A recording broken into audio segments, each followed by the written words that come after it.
so many gyms are still quite male in the way they're set up, and there's lots of big blokes lifting weights, don't necessarily look like they know what they're doing. When you feel it sort of waning or you have those difficult days, go back to what is your why.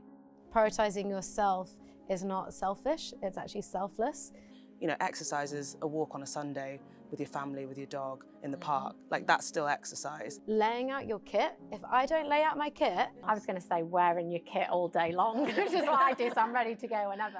Hi, I'm Gabby Logan, Vitality Ambassador, and we're going to talk about women and movement. Vitality's latest research shows us that women are not moving enough. In fact, only 1 in 4 women are actually doing the NHS recommended daily amount of exercise. So what are the barriers holding women back? Why are they not exercising? Where are the gaps in their knowledge or motivation?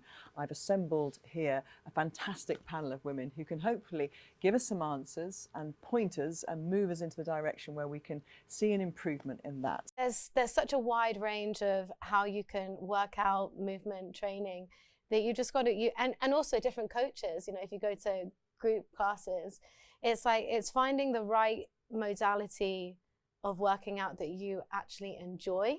And if you do go to a coach or, you know, a group class, it's finding like the person that you can connect with as well. Like, I think there has to be a sense of enjoyment in it to keep you going back. If I'm speaking for myself now and other friends that don't have that drive, that motivation, you have to find that consistency in what you do in some other way. So that's setting yourself realistic targets of just moving every day or doing small amounts of exercise. Again, going back to something that you enjoy, whether that's joining team sports or going out for a run with a group of friends. You have to find that level of exercise that stimulates you in a way that you enjoy it. You know, it takes you through that kind of element of trial and error. Like, you're not going to find the way to exercise straight away and be super motivated and do it every day.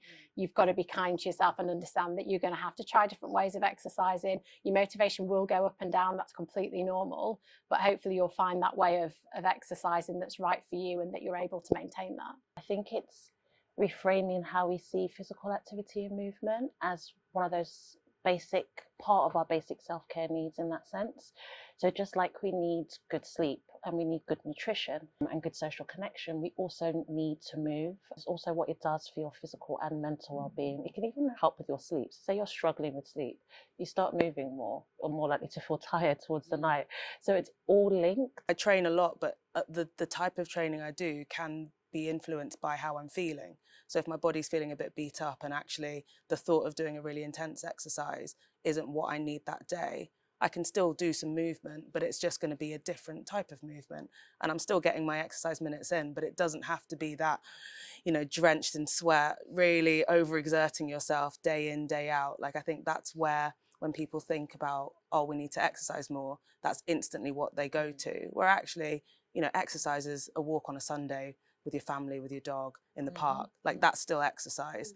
Having, you know, a 15-20 minute yoga session in your bedroom, which I've done many times, just to get your body feeling good, like, that's still exercise. So I think reframing how we see exercise. And so many gyms are still quite male in the way they're set up, and there's lots of big blokes lifting weights, don't necessarily look like they know what they're doing, but they're all there sweating, and the music's very, very noisy, and it's not necessarily a kind of place that people just want to have their first experience of it. You kind of build up a little bit more slowly, perhaps. Do you think environment is a bigger factor than perhaps people realise? I think it's a huge factor, and I think that's what you hear a lot of women say, that actually I don't feel confident either running by myself in public because people are walking past seeing me, or I don't feel confident going to a gym for the reasons that you said, or I'm not sure of the exercises I should be doing. I don't want to look like I'm in the wrong place. So I actually think of having pieces of equipment at home, just starting off small, getting your body used to the right techniques of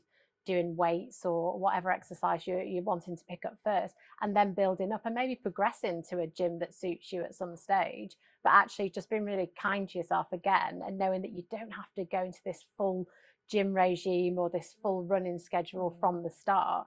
So if you're setting those goals at more realistic way, or actually asking yourself, if I've never run before, what's realistic for me? Do I maybe need to do a couch to 5K? And that's going to help me build it up gradually.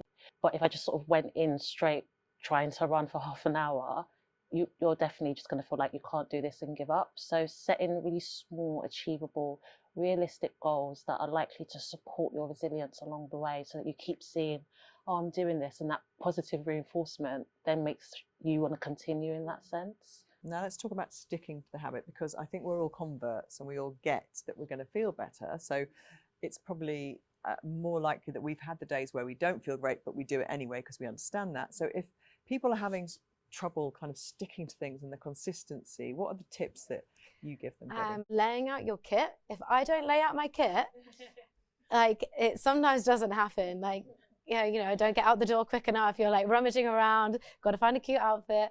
So like laying out your kit, you know, the night before and being like prepared. I was going to say wearing your kit all day long, which is what I do. So I'm ready to go whenever.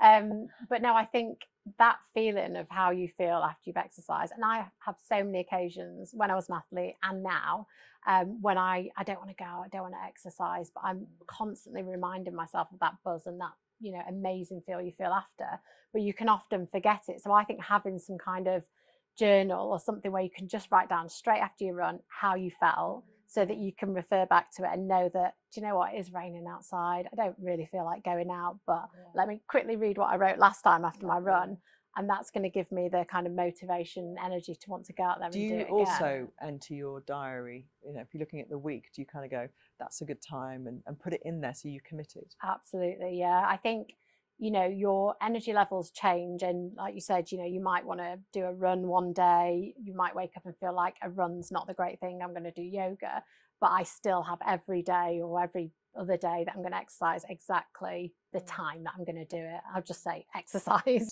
One of the best tips that I like to give, especially early on when you're trying to build habits, is habit stacking.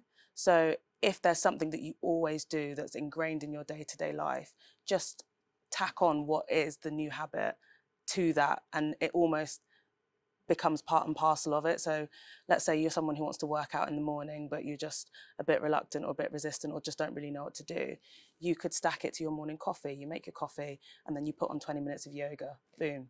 And then you just stick to that. And it doesn't feel as aggressive as almost like blocking out a new time slot, because you're just sticking it to something that you already do. Guys, it's been brilliant to chat. So let's just finish off by your top tip, your top takeaway. Oh, I think little and often. I think we get so hung up on having to do voluminous amounts of exercise, and I honestly think 10, 20 minutes, half an hour here and there, but the consistency of it is really important. I would say finding your why.